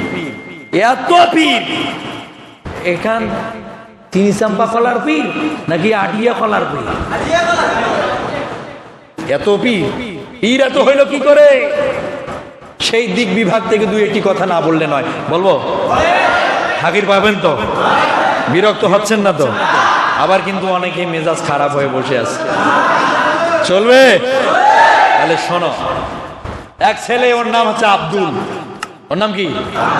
আব্দুলের হচ্ছে জ্বর। ওর মা বলতেছে পীর সাহেবের ওখানে যদি হাদিয়া তো হবা নিয়ে যাওয়া যায় তাহলে তোর জ্বর আর থাকবে না, তোর আপদ বিপদ বালা মুসিবত থেকে আল্লাহ তোর উদ্ধার করে দিবে। যেরকম সুবহানাল্লাহ। পীরের গোদ গেলে এটা হবে, ঠিক আছে? মা বলছে এখন সবকিছু রেডি করে নিয়ে ওই আব্দুল চলে গেল হুজুরের দরবারে, গিয়ে বলতেছে হুজুর আমার জ্বর, আমার বিভিন্ন রোগে চাপ দিছে, আমার বাঁচান, আপনি আমার হাদিয়া টুকুন গ্রহণ করেন। সুবহানাল্লাহ না নাউজুবিল্লাহ। হুজুর বাসার মালিক নাকি? তোর হুজুরের হাঁটু ওখানে গিয়ে টাইট করে দিবে বেটা, ঠিক আছে? এরপরে যখন দিয়ে দিছে, হুজুর একটু খাচ্ছে, তার মুরিদদেরকে বেটে দিচ্ছে। এই আব্দুলের আবার বাবা নাই, মানে ইয়াতীম ছেলে, মা আছে বাবা নাই। এ ছেলে ভালো মন্দ বেশি একটা খাবার মা তার যোগান দিতে পারে না। আব্দুল ভাবলেন যে এই জায়গায় যদি থাকা যায় তাহলে সম্ভবত ভালো ভালো খাওয়া পাওয়া যাইতে পারে। এই কথা চিন্তা করে হুজুরকে বলতেছে, হুজুর আমি আপনার কাছে থাকিতে চাই, হুজুর আপনি কি বলেন? হুজুর বললেন যে আমার কাছে যদি কেউ থাকতে চায় আমি তো তাদের ঠেলে পাঠাই দিতে পারি না, আমি তো এরকম জুলুমবাজ নই। ঠিক আছে বাপু তুমি থাকো। কথা কি বোঝা যাচ্ছে? আমার ভাষা কি বুঝতে পারেন? তুমি থাকো। থাকলো। এই আব্দুল কয়েক শতাব্দী পরে দেখা গেল শখ করে একদিন পাঞ্জাবি পরছে, হুজুরের চেয়ে বেশি মোটা হয়েছে। গুদুম গাদাম মানে শরীরটি সেই হুজুরের চেয়েও বেশি আর কি বলি আর ফাটাফাটি হুজুর হয়ে গেছে। কি হুজুর হয়েছে? ফাটাফাটি হুজুর হয়ে গেছে একটা। যখন টুপি পাঞ্জাবি পড়ছে ফাটাফাটি একজন হুজুর। এরপরে হুজুর বলতেছে, রে বাপু তোর মায়ের যেহেতু বিধবা মহিলা, বাড়িতে একাই আছে, তোমার মায়ের যদি তুমি সেবা করতে পারো অনেক বেশি সওয়াব হবে, তুমি যাও না। এই আব্দুল কান্নাকাটি শুরু করে দিচ্ছে। ও ভালো করে জানে যে বাড়িতে বেশি ভালো খাবার পাবো না, এই জন্য কান্নাকাটি শুরু করে দিচ্ছে। বলতেছে হুজুর না আমি যাবো না হুজুর। বলছে আরে বাবারে এটা সাগি দিতেছি, মানে সাগি চেনেন তো, বকরি চেনেন, মেষ চেনেন, এটা দিতেছি, তোমার মায়ের গিয়ে এটা দিবা, সে লালিত পালিত করে এটা দিয়ে সে অনেক কিছু বাড়াতে পারবে। তো বলতেছে না হুজুর আমি বাড়িতে যাব না হুজুর। হুজুর বলতেছে ঠিক আছে তুমি যদি না থাকতে চাও এটা দিয়ে তুমি ব্যাক হয়ে আসবে। মনোযোগ সহকারে শুনতে হবে, এর ভিতরে একটা রহস্য আছে, ঠিক আছে? বলতেছে ঠিক আছে হুজুর আমি চলে আসবো, হুজুর আমি বাসায় থাকবো না, ঠিক আছে? এই আব্দুল অর্ধেক রোডের মধ্যে গিয়ে একটা জায়গায় এই সাগিকে, এই মেষকে, এই বকরিকে নিচে রেখে একটা গাছের উপরে উঠছে পাতা পাড়ানোর জন্য। নিচের নামে দেখে যে সাগি মরে গেছে। কি হয়েছে? মরে গেছে। এই টেনশনে আব্দুল ওখানে একবার চলে এসেছে। সকালবেলা ফজরের নামাজ পড়ে মুরব্বিয়ান একরাম হাঁটতেছে, ব্যায়াম করতেছে, দেখে যে একজন বিশাল বড় মানুষ হুজুর, মাথার মধ্যে টুপি পাগড়ি পাঞ্জাবি, এই হুজুর ওখানে পড়িয়েছে। বিষয় ব্যাপার, এখানে নিশ্চয় কোনো বরকতের ব্যাপার আছে। দেখে তো হুজুর একটা ঢিপি বানাইছে, তার মানে এই বকরিটারে বালার মধ্যে ঢুকাই দিয়া পরে ওপরে দাঁতি লেগে পড়িয়ে আছে। আর কথা বুঝতেছেন? দাঁতি লাগিয়ে ওই জায়গায় পড়ে আছে। মুরব্বীরা এখন সবাই চিন্তা করতেছে নিশ্চয়ই এখানে কোনো বরকত আছে। এই সবাই মিলে টাকা পয়সা দাও তো। সবাই মিলে দিয়ে কিছু টিন টান কিনে সুন্দর করে ঘিরে দিয়ে রাখা দিছে। আব্দুল এক সময় চোখ খুলে দেখে, বাহ আমি তো এক সময় এখানে বালু বাড়িতে শুয়ে পড়ে আসছিলাম, এখন তো দেখি সব চকচকা। কিছুক্ষণ পরে দেখতেছে যে মুরগি আসতেছে, গরু আসতেছে, টাকা আসতেছে, হাদিয়া পাতির কোনো শেষ নাই। আব্দুল ওখানে জাম্মা পাড়ে বসে পড়ছে। কি হয়েছে? বসছে আব্দুল।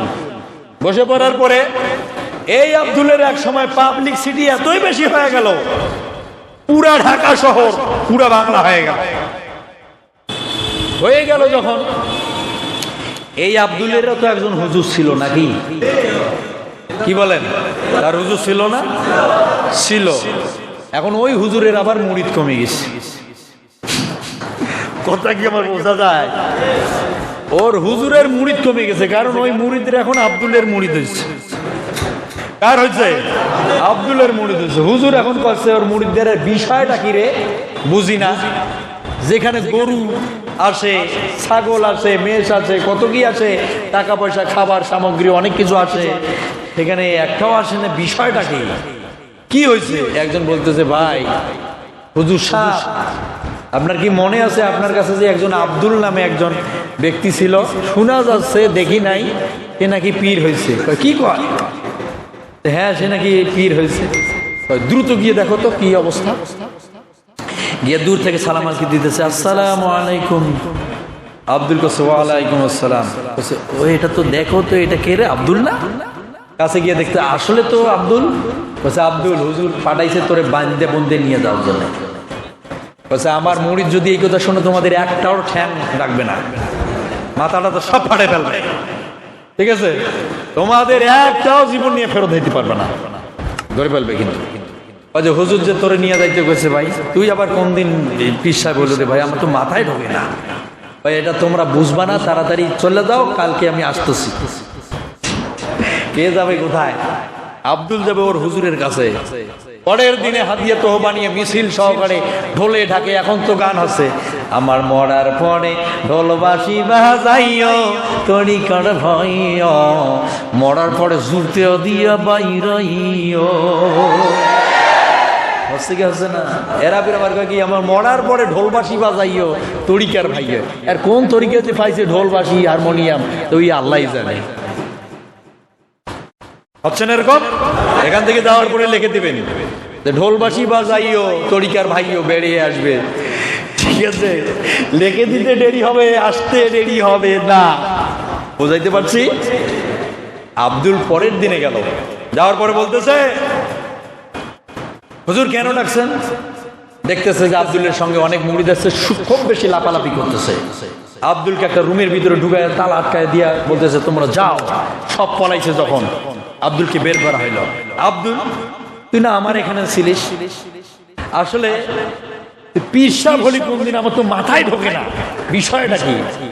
আব্দুল বলতেছে, হুজুর আমারও তো মাথা ঢোকেছে না, তবে একটা বিষয় আপনাকে বলি। আপনি যে আমাকে একটা ছাগল দিলেন না, আদা মরা বকরি একটা দিলেন না, এই আদা মরা বকরি মানে ছাগলটা আমি গাছের নিচে রাখে পাতা পাড়ার জন্য উঠছি, হুজুর নামে দেখি বকরি মরে গেছি।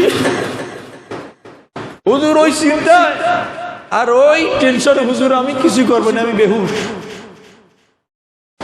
বেহুশ হয়ে গেছি হুজুর। তারপরে হুজুর, আমি তো পীর হই না, এই বেড়ার ঘরে একটাও ছাড়ে না, আমি পীর হই না, এলাকার মানুষগুলো আমারে ছাড়ে না। কথাটা বুঝাইতে পারছি? আমি চোখ খুলে দেখি হুজুর টিন দিয়ে সাদা বানাই দিছে, টাকা পয়সার হাদিয়া তো হবা আসা শুরু হয়েছে। এই জন্য হুজুর আমি বলতেছি, এখনো বলছি, আমি তো পীর হই না, এরা কেউ ছাড়ে না। তো যাই হোক হুজুর, আমি না হয় বকরির বাচ্চা দিয়ে পীর হইলাম, তা হুজুর আপনি কি দিয়েছিলেন? ঠিক আছে? ও বলতেছে, হুজুর আমি না হয় পাগলের বাচ্চা দিয়ে পীর হইলাম, তা আপনি হুজুর কি দিয়েছিলেন? ভাই আব্দুল শোনো, আমি যে জায়গাটাতে বসি তার ডান পাশে একটা উঁচু একটা ঢিপি দেখা যায় না, উঁচু একটা মাটির জায়গা দেখা যায় না, এইটা ওই ছাগলটার বাচ্চার মা ছিল।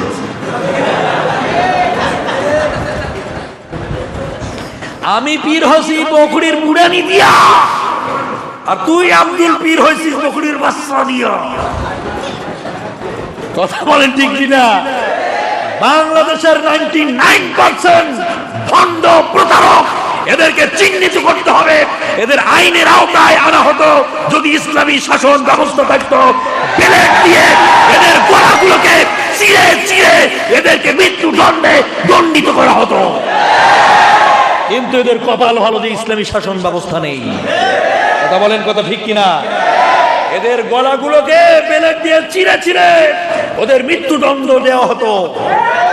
তারা ইসলামের নামে অন ইসলামিক ফিতনা ছড়াচ্ছে, এদেরকে কেউ কথা বলবে না। প্রিয় ভাইয়ের আমার, আমি সেই দিক বিভাগ থেকে আর কিছু বলতে চাচ্ছি না। তাহলে আমরা জানতে পারলাম বিশ্বনবী নিয়ত ছেড়ে দিল। হযরত ওমর বললেন যে হুজুর, তার জানাজা করার কোনো মানে হয় না, নিয়ত ছেড়েই দিলেন। আসলে কি নবীজি তার জানাজা পড়ছিল? আপনারা কি করবেন? পড়বেন? আপনারা কি করবেন? আপনারা পড়বেন? ইমামদের কাছে আমার অনুরোধ, আপনার ইমানকে বাঁচাতে গেলে আপনাকে যদি জানাজা পড়াই লাগে, চাকরি যদি বাঁচাতেই হয়, উজু ছাড়াই পড়াবেন। মনে থাকবে, উজু ছাড়া পড়ে দেবেন। উজু ছাড়া হয়? উজু ছাড়া ইবাদত হয়? কথা বোঝে না। উজু ছাড়া ইবাদত হয় না। যদি এমনটা হয় তাহলে তাই করবেন, এটা যেন মনে থাকে। মুনাফিকদেরকে চিহ্নিত করুন, কারণ মুনাফিকরা সর্বোচ্চ ইসলামের ক্ষতি করেছে, এখনো করছে, ভবিষ্যতেও করবে। কান, চোখ, মুখ সবকিছু খোলা রেখে চলাফেরা করবেন, না হলে ঈমানও বাঁচাতে পারবেন না, আমলও করতে পারবেন না। আমি আমার আর বেশি দূরে নিয়ে যেতে চাচ্ছি না। আমার অসমাপ্ত আলোচনাকে এখানেই সমাপ্তি করে দিচ্ছি। আগামী কোনো একদিনে বাকি আলোচনাটা আপনাদেরকে শোনাবো। চালাবো, শেষ করে দেবো, রাত তো অনেক হয়ে গেছে। যাই হোক, শোনেন, আপনারা কি আলোচনাটা শেষ পর্যায়ে পর্যন্ত শুনতে চাচ্ছেন? হ্যাঁ, শুনতে চান? আসলে বিষয় হচ্ছে যে 11টা পর্যন্ত আলোচনার একটা টাইম দেওয়া হয়েছিল, ঠিক আছে? আর ইমাম সাহেবও বলতেছে 11টা, আরো চালাবো।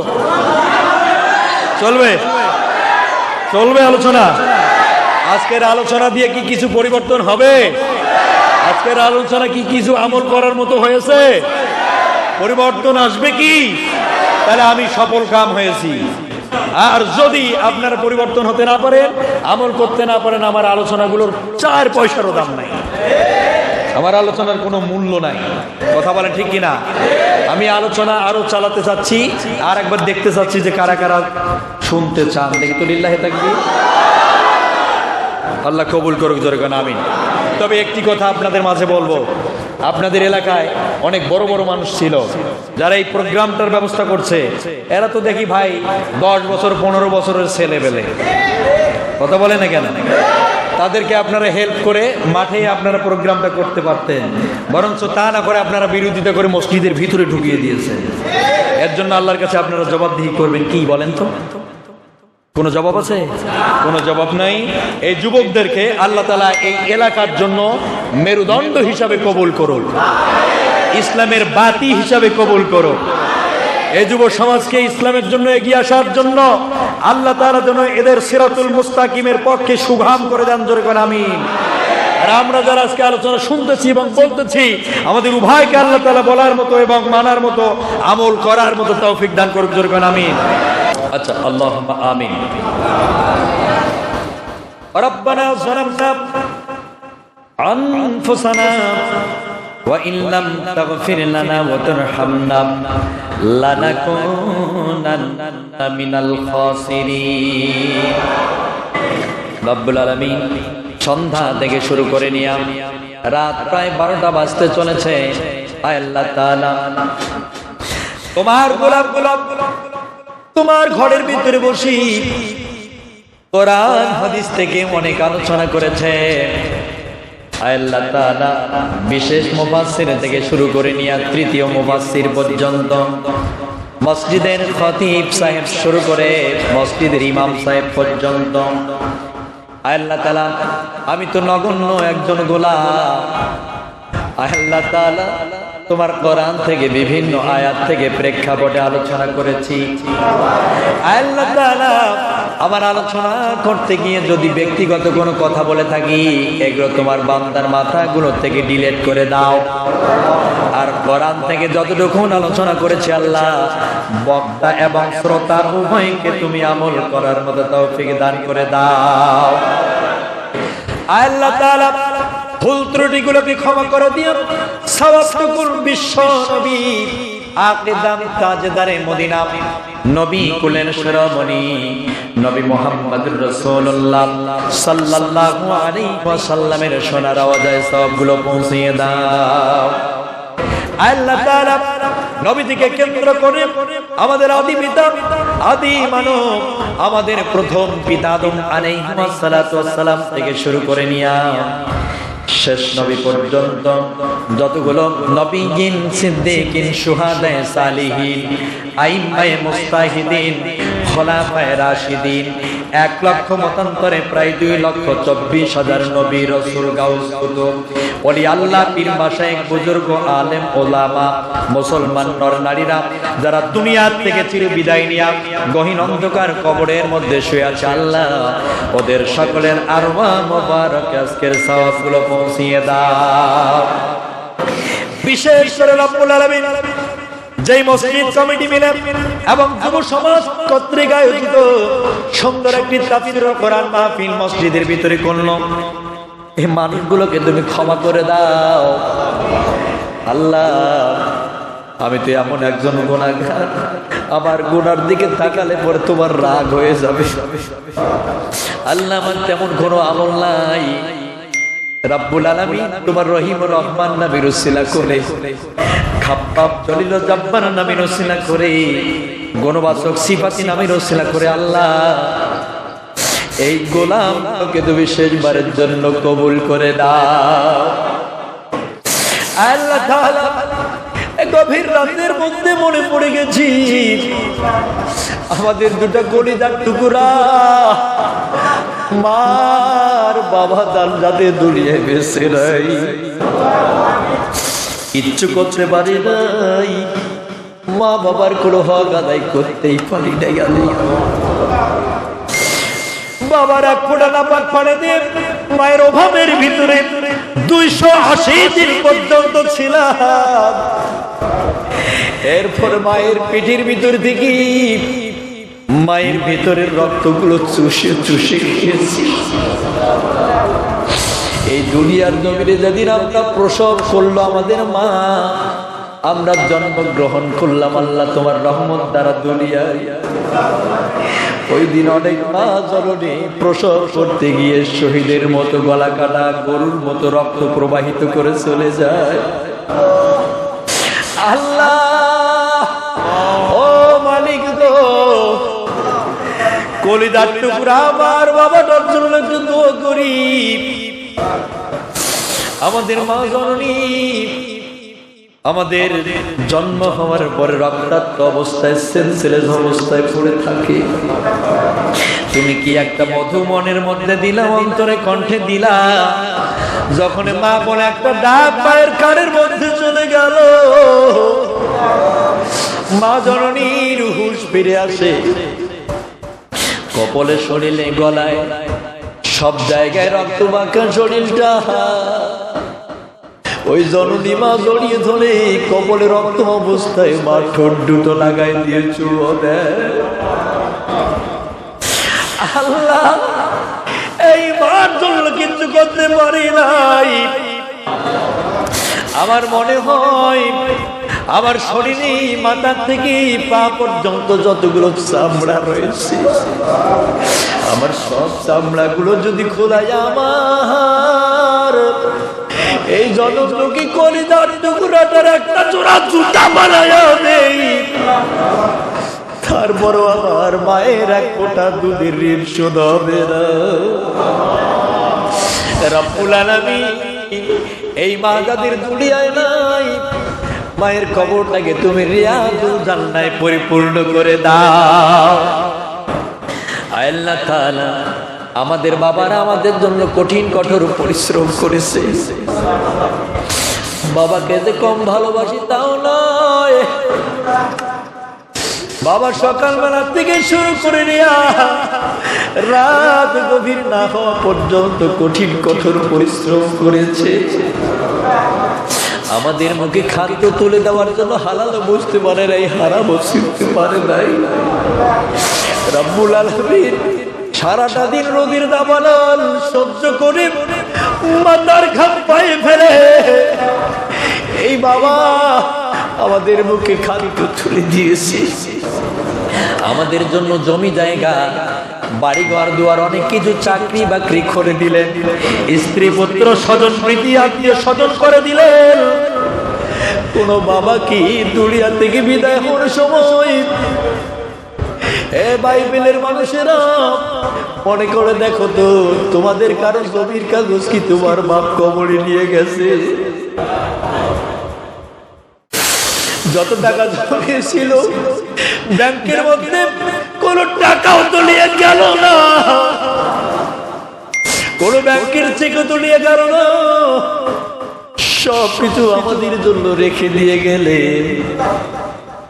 আল্লাহ এই বাবা তাদের জন্য দোয়া করি,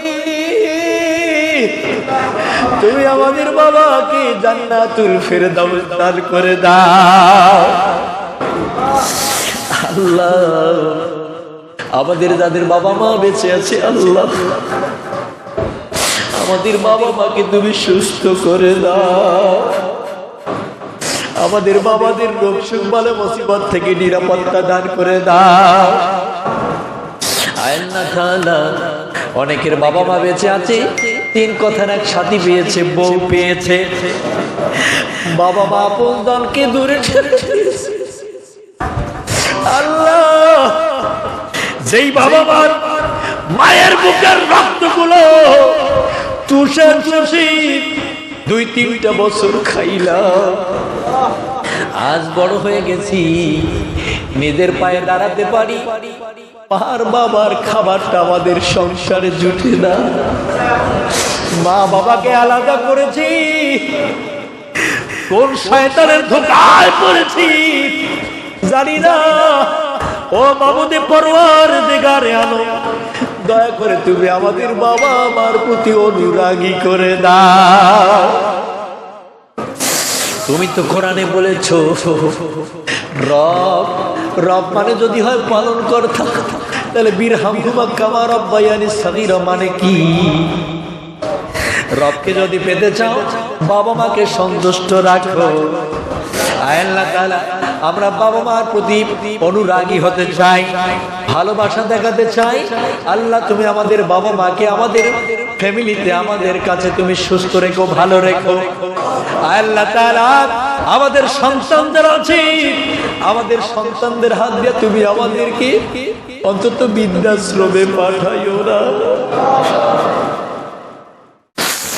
আল্লাহ আজ পিতা মাতাকে বৃদ্ধাশ্রমে পাঠায় দিয়া আরামে আমরা জীবন যাপন করছি, এ তোমার নামাজ বাতিল হয়ে যাবে রে, তোমার হজ বাতিল হয়ে যেতে পারে গো,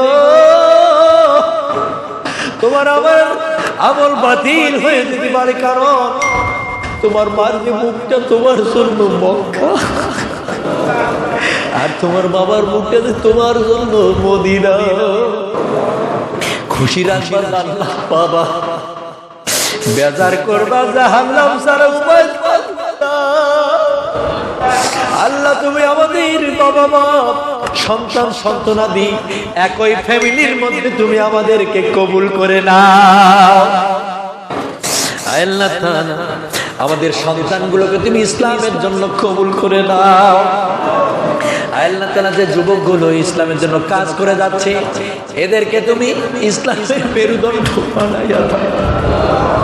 এদের যে বয়স, এদের এই বয়সে তো এরা ব্যান্ডের গান করতে পারত, এদের এই বয়সে তো এরা মাঠে গিয়া নাচ করতে পারত, কিন্তু না না, তুমি কি জ্ঞান দিলা এদের মাথায়, তুমি কি দিয়েছো যে তারা কোরআনের দিকে আহ্বান করতেছে। আল্লাহ ছেলেগুলোকে তুমি ইসলামের জন্য কবুল করে নাও, এদের মায়ের পেটটাকে তুমি ধন্য করে দাও, এদের বাবাদেরকে তুমি ধন্য করে দাও। আল্লাহ তাআলা মসজিদের খতিব থেকে শুরু করে নিয়ে সভাপতি, কেশিয়ার, কোষাধ্যক্ষ, মাতোয়াল্লি যারা রয়েছেন, সদস্যবৃন্দ যারা রয়েছেন, সকলকে তুমি কবুল আর মঞ্জুর করে দাও। সুজলা সুফলা শস্য শ্যামলা সুন্দর একটি দেশ, সবুজে ঘেরা বাংলাদেশ, এই দেশের জন্য মানুষ জীবন দিয়ে আল্লাহ তাআলা এই দেশের স্বাধীনতাকে ছিনিয়ে এনেছে। যারা এই স্বাধীনতার বিরোধিতা করে, আল্লাহ তাআলা আমাদের দেশের মধ্যে যারা দাঙ্গা হাঙ্গামা সৃষ্টি করতে চায়, আল্লাহ তুমি এদেরকে দুনিয়ার জমিনে শাস্তি দিয়ে নমরুদ ফেরাউনের মতো করে দুনিয়া থেকে বিদায় করে দাও। আল্লাহ তাআলা যারা বেকার এমনি কষ্ট পেয়ে যারা মেডিকেলের মধ্যে রোগে আক্রান্ত হয়ে কাতরাচ্ছে, সুস্থ করে দাও। অসংখ্য কোরআনের পাখিরা কোরআন বলার অপরাধী নির্দোষ অবস্থায় জেলের মধ্যে কাতরাচ্ছে, কলিজাটা কেঁপে ওঠে। আল্লাহ 40-42 বছর এই কোরআনের খেদমত করার পরে কি জাতির সেই উপহার দিল। আল্লাহ তুমি তোমার কোরআনের পাখিটাকে আবার কোরআনের ময়দানে ফিরিয়ে দাও। হাঁটুতে ব্যথা, ডায়াবেটিসটা একটু বেড়ে গেছে, আল্লাহ তোমার কোরআনের গোলামটাকে ক্ষমা করে দাও। উলামাতুল ওয়ারিসাতুল আমবিয়া আলাইহিম রাহমাতুল নবীর ওয়ারিস, সে নবীর ওয়ারিসদের সঙ্গে যারা দুরাচার করে, আচার ব্যবহার খারাপ করে, আল্লাহ এদের হেদায়েত দান করে দাও। আল্লাহ এই কুমিল্লা শহরে মূর্তির পায়ে কোরআন রাখার কারণে কোন মুসলমান আবার তাদের ধর্মের উপরে মূর্তি ভাঙাভাঙি করলো, এটা ইসলাম বলে না। কেউ আবার মূর্তির পায়ে কোরআন রেখেছে, এটা ইসলাম সাপোর্ট করবে না, মুসলমান মেনে নিতে পারে না। আল্লাহ এই সমস্যাটির সমাধান আমাদের দেশের জননেত্রী শেখ হাসিনা করতে গেছেন। আল্লাহ তাআলা সেটা কিছু করে ভারতের ত্রিপুরায় মুসলমানগুলোর উপরে নির্মম কঠোর নির্যাতন চালাচ্ছে ভারতের হিন্দু সম্প্রদায়। আল্লাহ তাআলা তুমি আবার মুসলমান মা বোন ভাই বন্ধুদেরকে হেফাজত করে দাও। चीन अरब हमारा, हिंदुस्तान हमारा, मुस्लिम है हम वतन है सारा जहां हमारा। तक़ब्बल मिन्ना इन्नका अंतस समीउल अलीम व तुब अलैना इन्नका अंतत तव्वाबुर रहीम। बिजुद सुबहान रब्बिका रब्बिल इज्जति अम्मा यसिफून सलामुन अलल मुरसलीन अल्हम्दुलिल्लाहि रब्बिल आलमीन। वजअल आखिर कलामुना इंदल मौत ला इलाहा इल्लल्लाह मुहम्मदुर रसूलुल्लाह।